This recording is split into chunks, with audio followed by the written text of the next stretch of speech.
Hola, ¿qué tal? ¿Cómo estás? Today we're going to talk a little bit about the preterite tense, and we're going to talk about it in different parts. In the last lesson, we talked a little bit about the AR verbs in the preterite. We've talked about the present tense. The present tense should be all reviewed by now. In this lesson, we're also going to learn how to talk about the ER and IR verbs and become more familiar with the uses of the preterite. To conjugate the regular AR verbs in the preterite, we simply want to drop the ending and add one of the following. It's similar to what we do in the present tense. The following tenses, the endings are aste, o, amos, aron. Now you notice as you look at the notes that I didn't use the vosotros. And in Spain, they do use the vosotros form. In the type of Spanish that we are learning, we don't use the vosotros. The vosotros form is something that they strictly use over there. Very simple to learn. In the future, if you wish to learn that, I could teach you about that. For now, we're going to ignore that. So, if we were to use the verb hablar, like we used in the last lesson, hablé, hablaste, habló, hablamos, hablaron. Remember, it's very important in that yo form and the L form to use your accents on the end of those to make sure that people understand what you are talking about. To conjugate the regular ER and IR, the endings are the same for both verbs. Simply drop the ending and add one of the following. Iste, io, imos, iero. So if we're using the verb comer, comí, comiste, comió, comimos, comieron. Again, accents over the yo form and the L form, LAA form.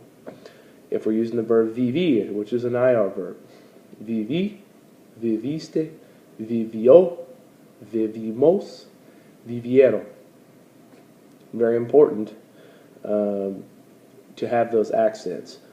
Also recognize that the nosotros form is the same as the present.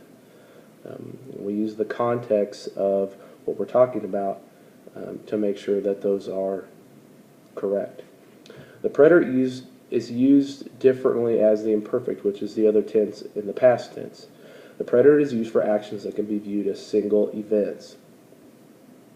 For example, when, let's use an example sentence. Ella caminó por el parque. She walked through the park. She only walked through the park once. That's a single event. They arrived at 8 o'clock. Ellos llegaron a las 8. That's a single event, something that happened once. She ate the sandwich. Ella comió el sándwich. She didn't eat it over and over again. She only ate it once. The preterite is used for actions that can be viewed as single events. The second thing is the preterite is used for actions that were repeated, a specific, and that's very important when you're using the preterite. It has to be specific number of times or occurred during a specific period of time. For example, yesterday I wrote 3 letters. Ayer escribí 3 cartas. Yesterday, that's a specific period of time. And it also tells you that you can also tell you're going to use a preterite. I wrote 3 letters. There's that specific number of things that you wrote. The second example could be vivimos allí por 4 años. We lived there for 4 years. Now, if you were to change that sentence and say we lived there for many years, that's not very specific. But if you're saying we lived there for 4 years, vivimos allí por 4 años, that's very specific. Therefore, we use the preterite. The preterite is also used for actions that were part of a chain of events. Ella se levantó, se vistió, y salió de la casa. She got up, dressed, and left the house. She went to work, ate lunch, went home. Used for actions that were part of a chain of events. The preterite is also used to state the beginning or the end of an action. Empezó a nevar a las 8 de la mañana. It began to snow at 8 in the morning. Another example would be it ended at 3 o'clock. Again, you're also using that specific period of time in that sentence. So, that's the regular tense. Those are the regular verbs. Really simple. For the next part of this lesson,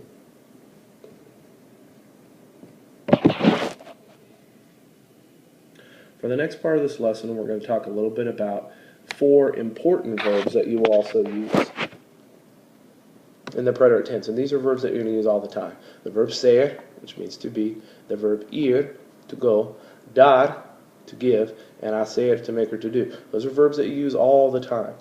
Now, these are all irregular verbs. You have to memorize them. There's no rhyme or reason why they're like this, but you have to memorize these.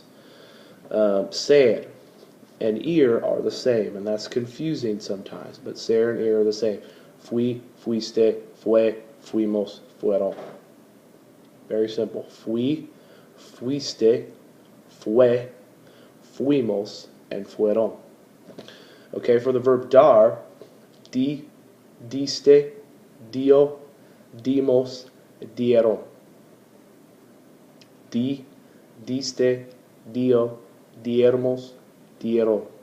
For the verb hacer, which means to make or to do, hice, hiciste, hizo, hicimos, hicieron.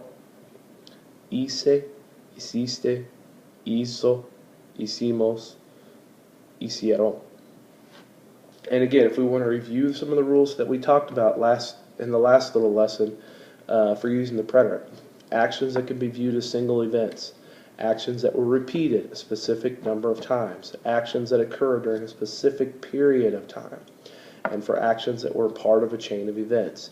She got up, she got dressed, she went to work. The preterite is used to state the beginning and end of an action. It snowed at 8 o'clock. It began to snow at 8 o'clock. It ended at 4 o'clock. Okay, those are important things to remember when using the preterite. But remember those 4 verbs. Those are good things to maybe put into a verb sheet to remember. Ser, ir, dar, hacer. Fui, fuiste, fue, fuimos, fueron. Ser and ir are the same. For example, I went to the store yesterday. Yo fui a la tienda ayer. I want you to repeat after me. Yo fui a la tienda ayer. Okay? Very simple. If we're using the verb dar, di, diste, dio, dimos, dieron. Hacer, hice, hiciste, hizo, hicimos, hicieron. And this is very good if you follow along on these notes. This is lesson number 2. Please follow along on these notes when you're following these, and you'll understand these a little bit more. Now, as we move into the next lesson, if you follow these videos, the first lesson was over the AR verbs. The second lesson we talked a little bit about the ER, IR, and some of the irregular verbs.